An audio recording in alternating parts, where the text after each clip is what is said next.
Guyonan mentan Amran kepada Gubernur Sherly, banyak yang ingin menjadi guru bahasa Bugis untuk Ibu Sherly di Sulawesi Selatan.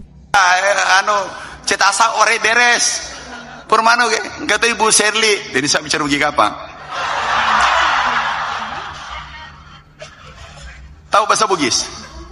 Ya enggak apa-apa, nanti Pak sudahlah. Banyak yang Ibu orang Sulawesi Selatan ramah.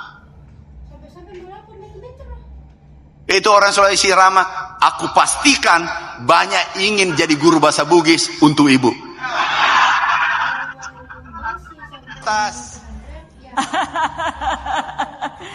Bu Sherly, silakan Bu, kira-kira peluang-peluang apa saja yang bisa digali, potensi seperti apa yang bisa dikerjasamakan, dikolaborasikan bersama para saudagar di PSBM ini? Ya, makasih. Yang saya hormati Pak Menteri Pertanian, Pak Menteri Agama, Pak Aksa, dan Pak Ustadz, dan semua pedagang Bugis yang hebat yang ada di ruangan ini.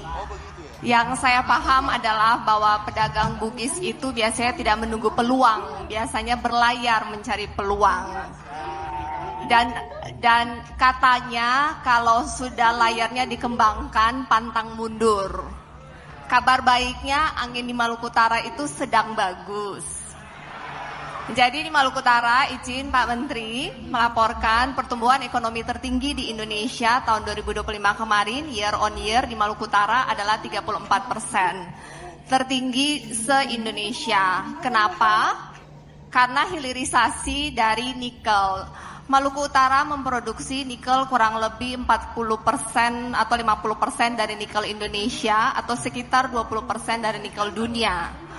Dan pertumbuhannya itu tidak inklusif, tidak ada pemerataan. Kenapa? Karena SDM, pertanian, peternakan, perikanan di Maluku Utara itu belum mampu swasembada. Infrastrukturnya belum siap dan saat ini semua masih diambil dari luar, dari Sulawesi Utara dan dari Sulawesi Selatan. 80% dari seluruh kebutuhan dari Maluku Utara itu masih diambil dari luar Maluku Utara. Oleh karena itu, saya hadir di sini sebagai Gubernur Maluku Utara mengundang para saudagar-saudagar Bugis yang ada di sini yang mungkin punya kompetensi di telur, di ayam, pelayaran, supply chain, logistik untuk bisa masuk melihat potensi yang ada di Maluku Utara.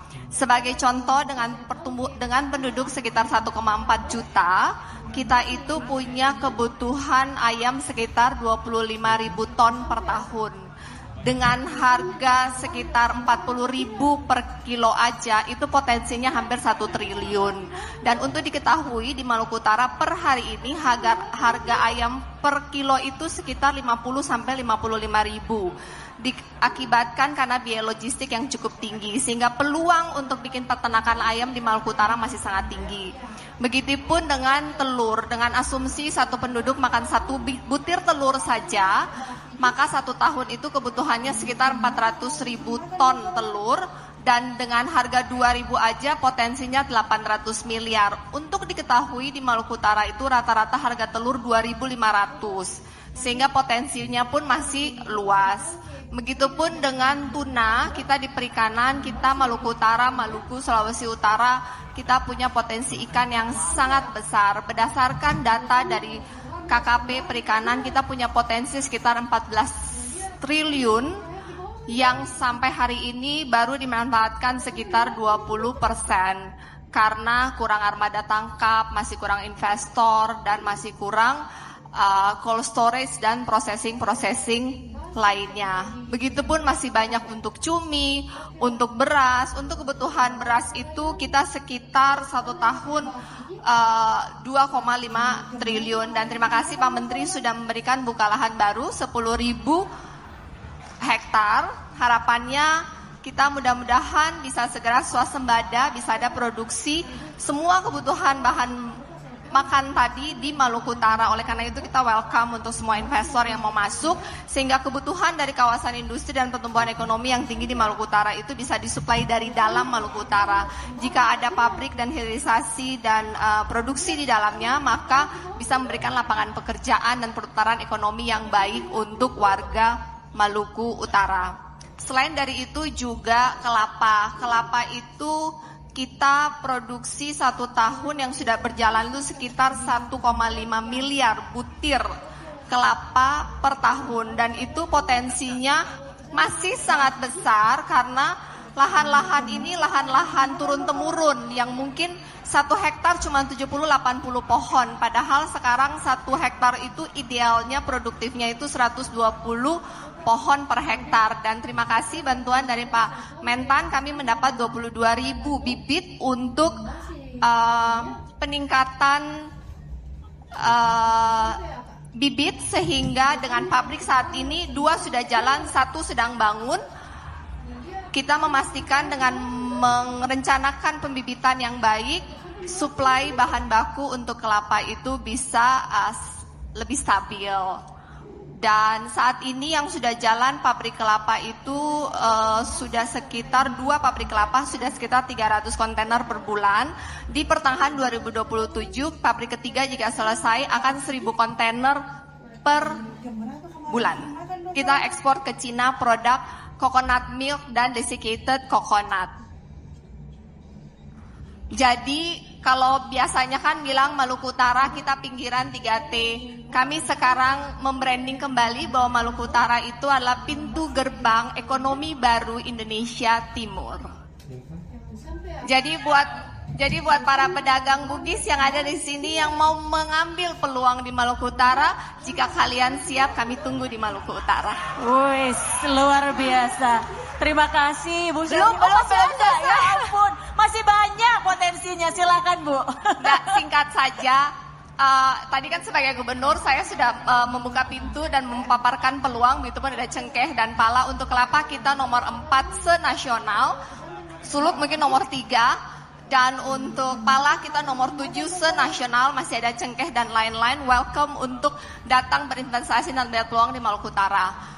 Dan sebagai pribadi gubernur, saya lahir dari seorang ayah yang lahir di Makassar. Papa saya lahir di Makassar, sekolah di Makassar, besar di Makassar. Dulu cerita kalau mau makan nyuknyang itu belinya cuma 1 mangkuk, 3 butir nyuknyang, kuahnya yang banyak, nasinya 2 piring. Karena katanya duitnya nggak ada. Jadi kalau setiap datang ke Makassar, papa saya tuh makan nyuknyang itu banyak sekali. Katanya balas dendam karena dulu tidak bisa makan. Papa saya belajar dari ada sekolah teknik punyanya Astra, bisa punya bengkel, kemudian belajar bikin kapal, dari punya kapal 1, kemudian punya puluhan kapal, kemudian belajar bikin cold storage, dan akhirnya bisa ekspor dan punya banyak cold storage, dan bisa ekspor ke banyak negara. Saya terus terang lahir sudah nyaman, jadi saya tidak memulai dari nol, tapi saya melihat dan belajar dari papa saya bahwa pesannya selalu untuk sukses itu dalam hidup itu kita harus bermanfaat bagi orang lain. Seperti tadi yang sudah dipaparkan oleh Pak Mentan dan Pak Ustadz, bahwa yang paling penting itu ketika sukses harus berbagi. Kemudian harus jaga nama baik, integritas, networking adalah segalanya. Bukti hari ini para gubernur dapat ekstra langsung 10.000 hektar itu berkat networking dan kolaborasi. Ketika kita sudah melakukan yang terbaik dan tetap, namanya juga judul hari ini kan pedagang tangguh. Tangguh itu artinya bukan tidak pernah jatuh, tapi ketika jatuh kita bangkit lagi, kita adaptif. Kita harus lincah seperti Pak Mentan, dan Pak Mentan kan adalah contoh dari nol menjadi hero. Jadi kita semua ada di sini ekosistem yang sangat sehat. Semua yang ada di sini ada di ekosistem yang sangat sehat. Begitu banyak orang hebat di ruangan ini yang akan bersama-sama kompak membantu, menarik bersama-sama untuk tumbuh dan maju bersama. Terima kasih sudah mengundang saya menjadi bagian dari keluarga besar KKSS. Terima kasih. Baru saja kita selesai menunaikan ibadah Ramadan. Tentu ada tujuannya. Pak Menteri natelpon pegawai Kementerian Pertanian, kirim ke Jakarta untuk pelatihan. Apa tujuannya? Tentu peningkatan kualitasnya. Allah memberikan 12 bulan. 1 bulan untuk pelatihan, yaitu Ramadan. Dan Ramadan itu telah kita pahami sejak kecil. Apa tujuannya orang puasa? La'allakum tattaqun, agar kamu menjadi orang-orang yang bertakwa. Pertanyaannya, apa itu takwa? Kalau bicara tentang takwa, semua kita mengaku saya bertakwa. Tapi yang sulit, diakuikah kita oleh Allah sebagai orang bertakwa? Bapak Ibu kenal Prabowo? Kenal? Bapaknya dengan nenekku masih sepupu. Mengaku. Setelah diklarifikasi, Pak Prabowo, masa pokok gerek dasat, nih gerek dasat, namanya saja baru ku dengar. Mengaku gampang, mengaku bertakwa tapi gampang. Tapi apa itu takwa? Ternyata Umar bin Khattab, sahabat Nabi yang pernah dijamin pasti masuk surga, bertanya kepada Ubay bin Ka'ab. Ubay bin Ka'ab ini guru ngajinya para sahabat. Ubay bin Ka'ab ini imam tarawehnya Umar bin Khattab. Ubay bin Ka'ab ini salah satu sahabat yang sangat dicintai oleh Nabi. Juru tulisnya ayat. Umar bertanya, wahai Ubay, apa itu takwa? Ubay bin Ka'ab menjawab, wahai Umar, pernahkah engkau berjalan bersama Nabi di atas batu cadas? Ya. Apakah Nabi ketika menghadapi batu cadas, dia mundur dari jalannya dan tidak jadi melanjutkan perjalanan? Tidak. Nabi tetap melanjutkan perjalanannya, tetapi ada perubahan sikap.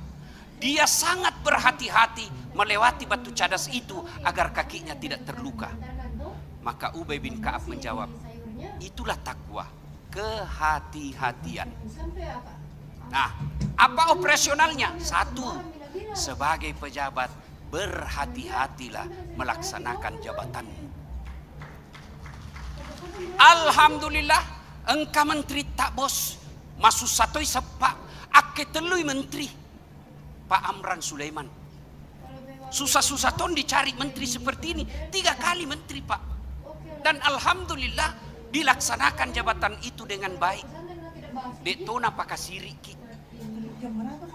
Saya Allah takdirkan, Pak Menteri, Allah takdirkan saya sebagai penceramah. Meskipun dulu saya bercita-cita jadi tentara. Hanya karena ceper, tidak lulus. Alhamdulillah temanku baret merah karena dia reserse di Sulawesi Barat. Saya baret putih karena jadi ustadz. Berapa tentara ku ceramai hari ini. Allah kasih yang terbaik. Saya Allah takdirkan jadi penceramah. Saya bangga menjadi orang Bugis. Di mana-mana saya ketemu orang Bugis. Saya pergi ke pelosok Sumatera, ada namanya Pulau Kijang. Nah suruh kak ceramah bahasa Bugis. Saya pergi ke Kalimantan Selatan, ada juga di situ namanya Batu Licin. Pagatan, bahasa Bugis Pak. Saya pergi ke Singapura, ada Bugis Street. Pergi ke Sabah, Sarawak, mayoritas orang Bugis, orang kaya di sana. Begitu saya masuk penjara, ada juga orang Bugis. Di mana-mana saya ketemu orang Bugis. Alhamdulillah. Ada Bu Serli. Saya perlu luruskan semua ini. Saya perlu luruskan. Kenapa saya dekat sama Ibu Serli duduk? Karena saya tahu banyak peminatnya di sini. Maka saya yang harus amankan.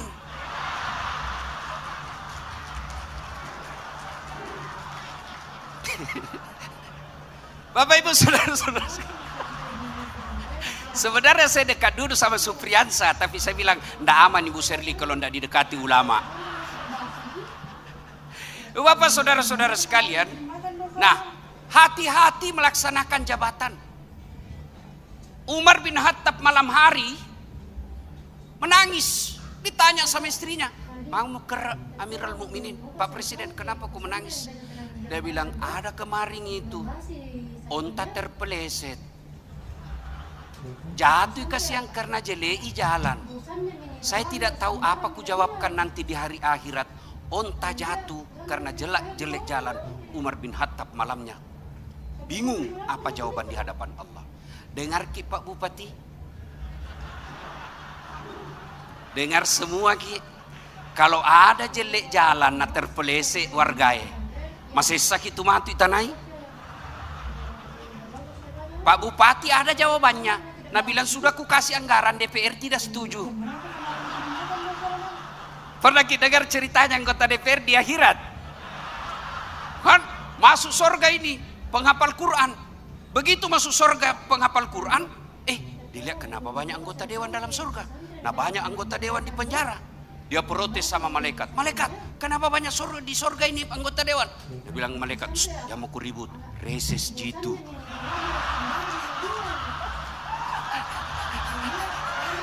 Sebentar lagi dia balik di tempat. Hati-hati menjalankan amanah, Pak. Allah Subhanahu wa taala memaparkan kepada kita, ita ko pejabat siaga egana toi pakatuna nasabak jabatanna. Mencaji bupati cepuk duitna, habis duitnya ratusan miliar, hanya akhirnya masuk penjara. Allah telah memaparkan banyak OTT dan saya yakin mereka yang ditangkap itu tidak sedikit uangnya habis untuk jabatannya. Capuk habis uangnya 50 miliar, 100 miliar. Jadi bupati akhirnya ditahan KPK, dipermalukan sama suatu keluarga. Silus suruhku manang, engkau mencaji pejabat, rita nana tawe, ajak mu pakasiri yogi.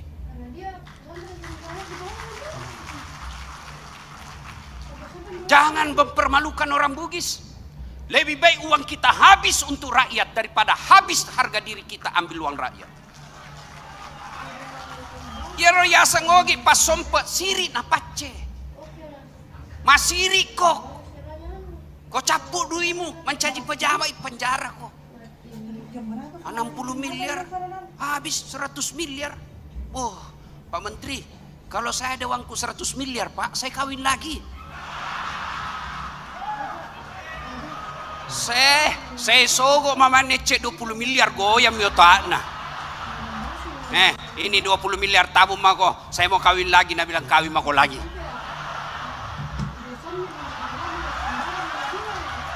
$20 miliar, Pak. Masih ada 80 miliar. 10 miliar saya pakai pergi bulan madu. Keliling Eropa, masih ada 70 miliar, Pak. Saya bangun sekolah 20 miliar, bagus mintu. Saya bangun masjid 20 miliar, bagus sudah itu, Pak. Sisanya modal kerja duduk-duduk saja masuk rekening. Maka keliru kalian yang diangkat jadi pejabat. Lalu jabatanmu memasukkan kamu masuk neraka. Adakah orang yang lebih bodoh dari itu?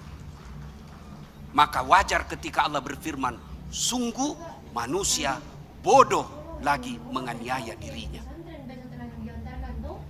2. Hati-hati menggunakan lisan. Hati-hati menggunakan lisan. Ugi emak kadai pakesingi ampe-ampemu. Tidak ada orang hina karena tutur katanya lembut, dan tidak ada orang mulia karena kasar ngomongnya. Umar bin Khattab keras, Pak. Bahkan jin sekalipun, iblis sekalipun takut ketemu dengan Umar bin Khattab. Tapi tidak ada pernah kita dengar Umar kasar ngomong. Tegas tidak berarti kasar dan kurang ajar.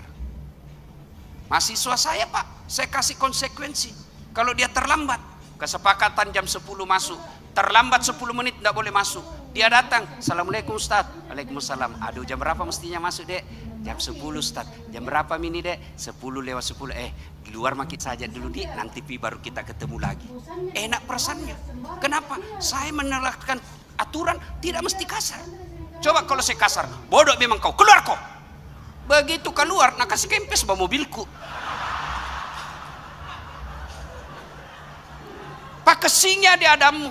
Rasulullah, tuan-tuan, saya perlu luruskan lagi ini pelajaran yang sangat berharga dari Rasulullah.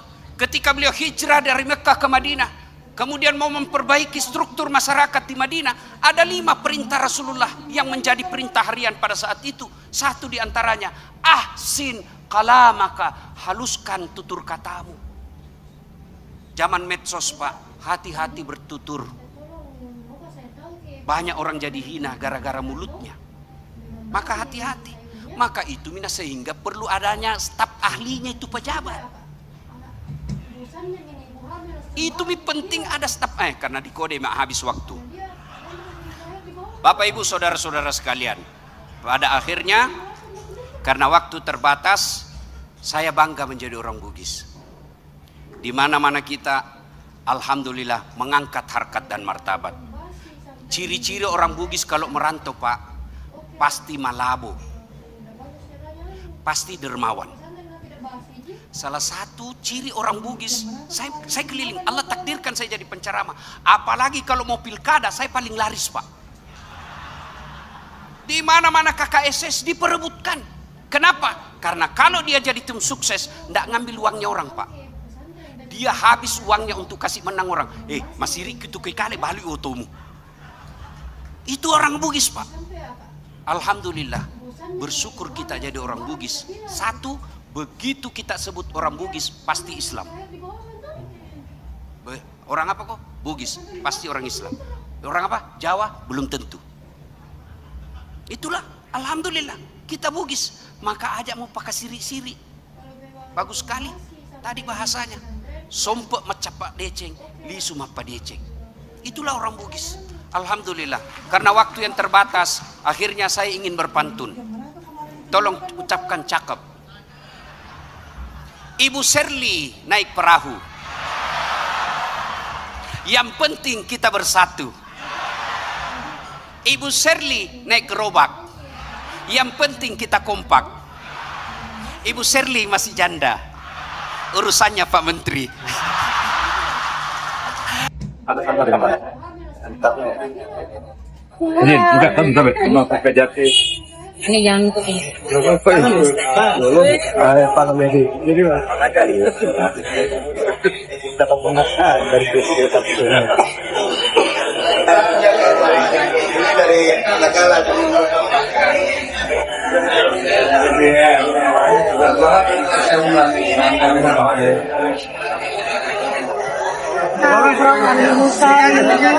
Oh iya, siap-siap. Masa saya undang kok nggak dihargai gitu. Dia anak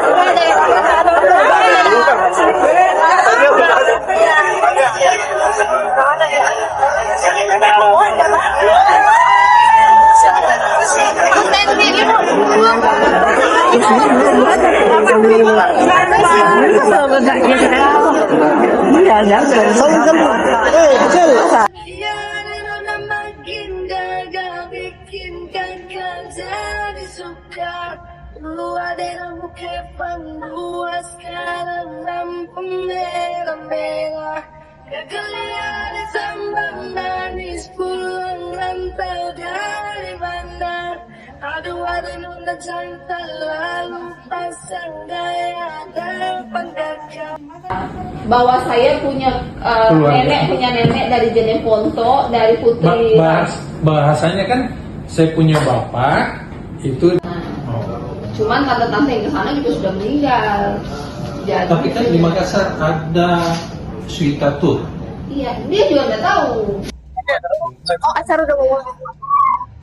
Kita mengucapkan selamat datang kepada Gubernur Maluku. Batumi angin mamiri, angin ngerang dingin, nama lantang sari buku. Masya Allah. Namangung angin, tutenaya parisina. Yang saya hormati, saya banggakan Gubernur Provinsi Maluku Utara, Ibu Serli. Para Gubernur, terima kasih banyak atas kehadirannya.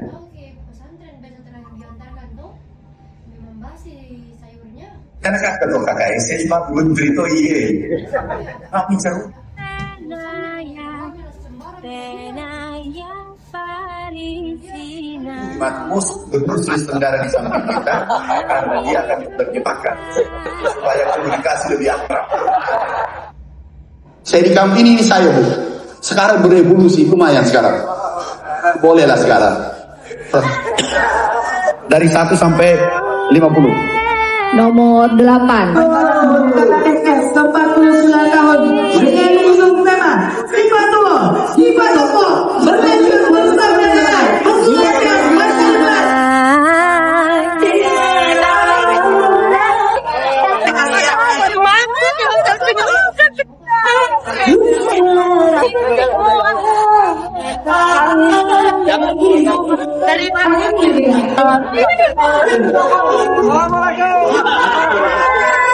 Selesai, kita udah selesai dengan HUT ke-49 KKSS. Tadi ketemu dengan begitu banyak orang-orang hebat se-Indonesia. Senang merasa menjadi bagian keluarga besar dari KKSS. Dan hari ini juga pertama kali saya menggunakan baju bodoh. Cantik banget, modifikasi.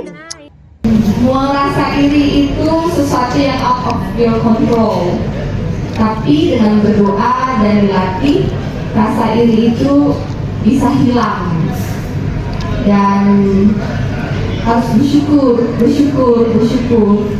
Emang di dunia sosmed sekarang lihat orang lain kok dia bisa, kok dia gini, kok dia gitu. Kekuatan terbesar itu ketika kita punya gambar diri yang baik. Saya bersyukur, saya selalu tidak terlalu peduli apa kata orang. Bukan karena hidup saya lebih baik, karena mungkin bawaan ya, nah itu. Tapi saya selalu tidak peduli apa kata orang. Dan saya tidak pernah berkonflik dengan orang. Saya selalu berkonflik with myself, bahwa saya harus lebih baik dari saya yang dulu, dan saya punya target mencapai mana. Apapun yang dilakukan orang lain bukan urusanku, apapun yang dikatakan orang lain bukan urusanku juga. Dan itu membuat hidup menjadi sangat damai. Ketika hidup kita damai, banyak hal yang kita bisa lakukan, banyak creativity yang muncul, dan ketika kita fokus kepada diri kita dan goal, tanpa mengabaikan segala noise yang ada di kanan kiri, kita akan lebih cepat mencapai tujuan. Selamat siang Pak. Sulawesi. Oh, Sulawesi mana? Oh, Makassar. Altim. Tahu informasi dari mana? Instagram. Gratis atau bayar? Gratis. Berapa lama pelatihannya? 18 hari kerja. Apa yang dipelajari? Jadi di sini kita belajar tentang ini Bu, berbasis Google Workspace. Jadi kita belajar bikin tentang surat, pengarsipan, dokumen-dokumen, tapi berbasis dengan Google Workspace-nya. Jadi di sini kita pakai Google Docs, Google Spreadsheet, kemudian pakai untuk penyimpanannya tuh ada Google Drive juga Ibu. Jadi semuanya berbasis Google Workspace. Jadi semua secara online. Selain Word dan Spreadsheet-nya pakai apa lagi? PowerPoint? PowerPoint-nya ada, iya dari Google Slide. Apa lagi? Google Form, kemudian ada Looker Studio untuk pengarsipannya, kita pakai itu. Oke, bermanfaat sekali. Nanti dapat sertifikat ya? Dapat uji kom juga. Oh, langsung dapat uji kompetensi. Berarti ASN juga boleh boleh ikut kelas kayak gini. Profil Shirley Coanda. Sumber https://www.inilah.com/shirley-coanda. Shirley Coanda adalah istri dari mendiang calon gubernur Maluku Utara yang meninggal dunia setelah menjadi korban meledaknya kapal Bella 72 yang terjadi pada Sabtu, 12 Oktober 2024. Ia menggantikan posisi suami untuk maju dalam Pilkada Maluku Utara 2024. Shirley berhasil meraih suara terbanyak dan resmi menjabat sebagai Gubernur Maluku Utara periode 2025 hingga 2030. Biodata Shirley Coanda. Nama lengkap, Shirley Coanda. Nama panggilan, Shirley. Tempat, tanggal lahir, Ambon, Maluku, 8 Agustus 1982. Zodiak, Leo. Agama, Katolik.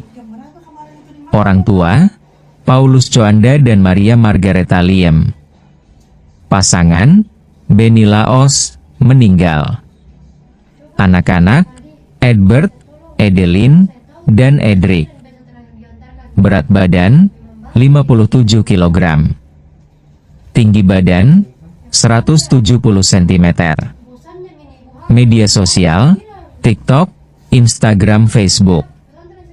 Pendidikan, Universitas Kristen Petra, Inholand University of Applied Sciences. Pekerjaan, politisi. Shirley Coanda lahir di Ambon pada tanggal 12 Agustus 1982 dari pasangan Paulus Coanda dan Maria Margareta Liem. Shirley diketahui melanjutkan studi di Universitas Petra Surabaya mengambil jurusan International Business Management. Lalu pada tahun 2004, ia menyelesaikan program double degree di Inholand University, Belanda.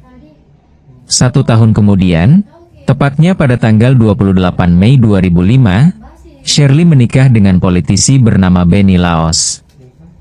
Dari pernikahan ini, mereka dikaruniai 3 orang anak, yakni Edbert, lahir 11 Maret 2006, Edelin, lahir 18 April 2007, dan Edric, lahir 8 Juli 2009.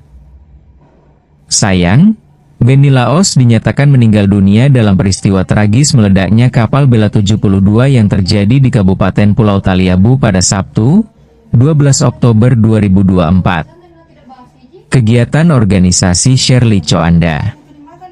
Sebelum terjun ke dunia politik, Shirley berkarir di sektor swasta sebagai direktur di PT Bella Group yang dijalankannya bersama sang suami. Shirley juga dikenal sebagai sosok yang aktif ikut organisasi, di antaranya pengurus Perwosi Pusat 2018 hingga 2022, Ketua Umum Forikan Kabupaten Pulau Morotai 2018 hingga 2022, Bunda PAUD Kabupaten Pulau Morotai 2017 hingga 2022, Pembina Yayasan Bella Peduli, Ketua DPD Himpunan Kerukunan Tani Indonesia Maluku Utara 2022 hingga 2027. Saat ini, Shirley menjabat sebagai Ketua Yayasan Bella Peduli, juga sangat aktif mengikuti berbagai kegiatan sosial. Bersama organisasi itu, Shirley fokus memberikan bantuan bagi anak-anak yatim dan masyarakat yang kurang mampu. Karir Shirley Coanda di dunia politik.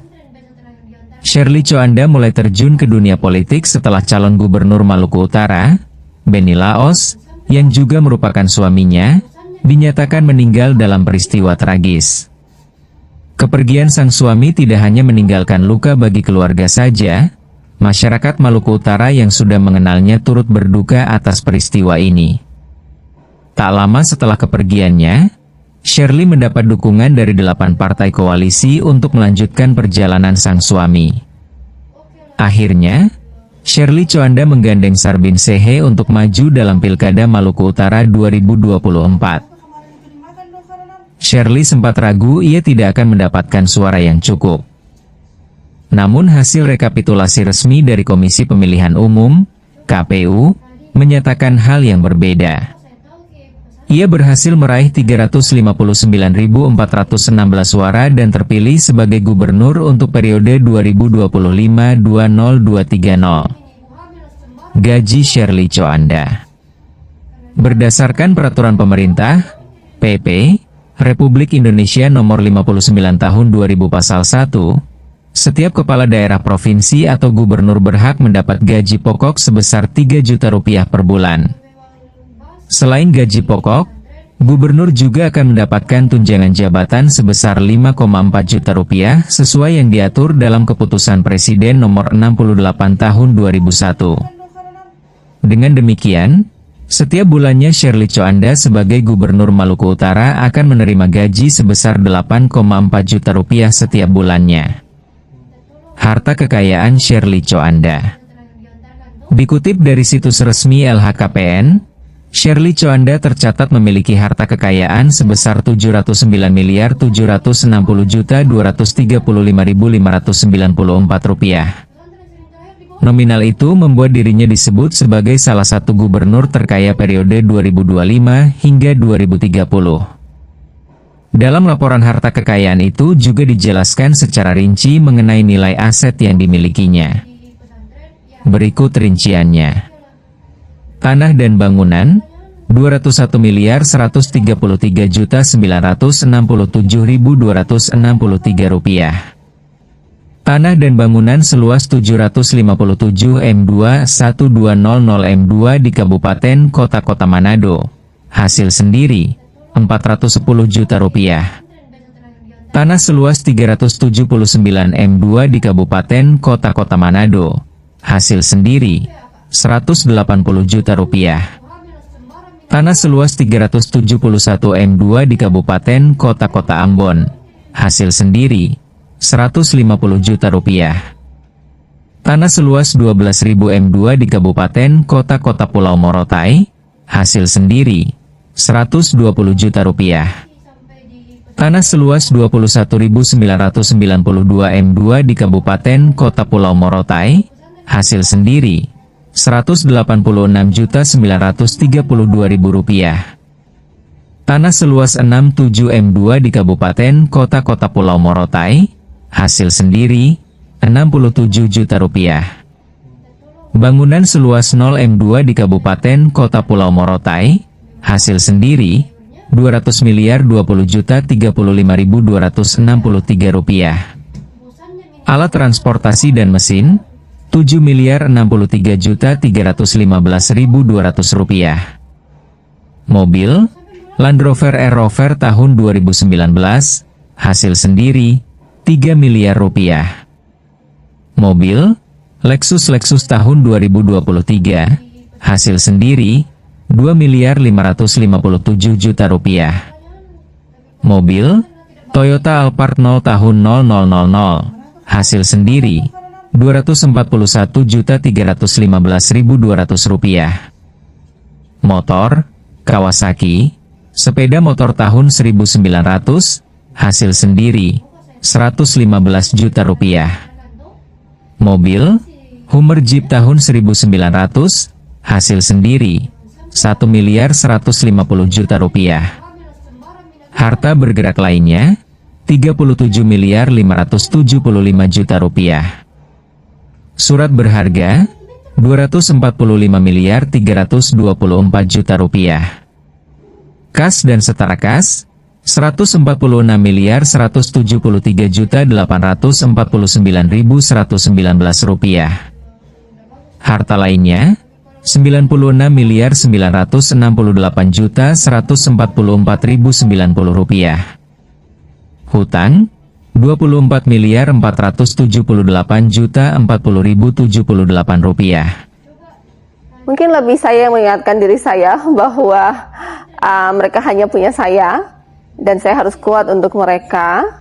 Selalu merasa bersalah. Tapi kemudian saya berkomunikasi baik dengan mereka dan sering bertanya ke mereka, do you mind? Kamu keberatan dah mami seperti ini? Harapannya dalam kepemimpinan saya ini nanti bukan nama yang saya tinggalkan, tapi ada kasih dan keadilan yang bisa mereka rasakan dalam kehidupan mereka, yang pada akhirnya mudah-mudahan bisa mensejahterakan mereka.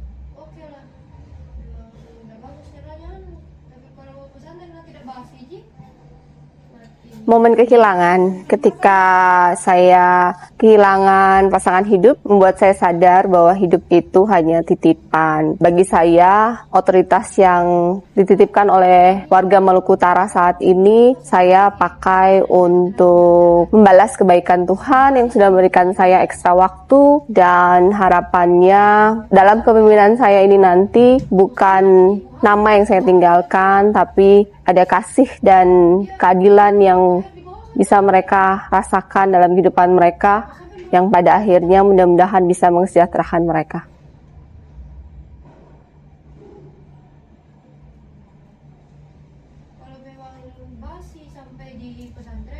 Mungkin dengan selalu menyempatkan waktu sederhana chatting, video call, atau teks I miss you, I love you, and sebuah pelukan biasanya selalu menghangatkan segalanya. Bagi saya menjadi seorang ibu itu suatu pengalaman di mana saya bisa memiliki unconditional love. Jadi setelah saya memiliki anak, saya baru mengerti definisi sesungguhnya dari cinta yang nggak menuntut dibalas, cinta yang begitu besar, dan cinta walaupun ya namanya juga anak-anak ya. Kadang-kadang mereka nggak denger-dengeran, kadang-kadang kita minta apa mereka bikin apa, tapi tetap saya mengasihi mereka tanpa syarat. Kalau memang basi sampai di pesantren, ya oke lah. Makan, ngomong hal-hal receh, atau nanya kehidupan mereka, kalau ada yang sudah punya pacar, atau ada yang disukai, apa yang mereka rencanakan untuk masa depan mereka, sekolah mereka, membuat quality time kita lebih berkualitas.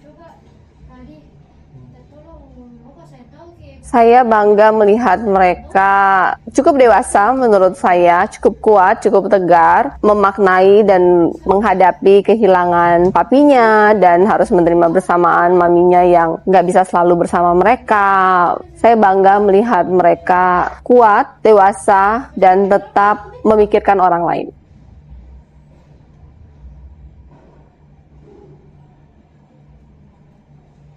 Yang membuat saya kuat adalah ketika saya merasa saya tidak sendiri dan saya percaya bahwa dalam hidup ini tidak ada yang terjadi di luar kontrol Tuhan. Ketika Tuhan izinkan apapun takdir yang Tuhan berikan kepada saya, maka Tuhan pun menyiapkan kekuatan dan hikmah untuk saya menghadapinya. Mungkin lebih saya yang mengingatkan diri saya bahwa mereka hanya punya saya, dan saya harus kuat untuk mereka, dan tidak ada yang tidak bisa saya hadapi karena menurut saya kekuatan terbesar seorang perempuan itu adalah cinta, adalah kasih. Jadi saya selalu kuat untuk mereka karena saya mengasihi mereka. Selalu merasa bersalah. Tapi kemudian saya berkomunikasi baik dengan mereka dan sering bertanya ke mereka, do you mind? Kamu keberatan dah mami seperti ini? Atau saya minta maaf karena nggak bisa selalu bersama mereka, dan selama ini sih mereka menjawabnya it's okay, we understand mom.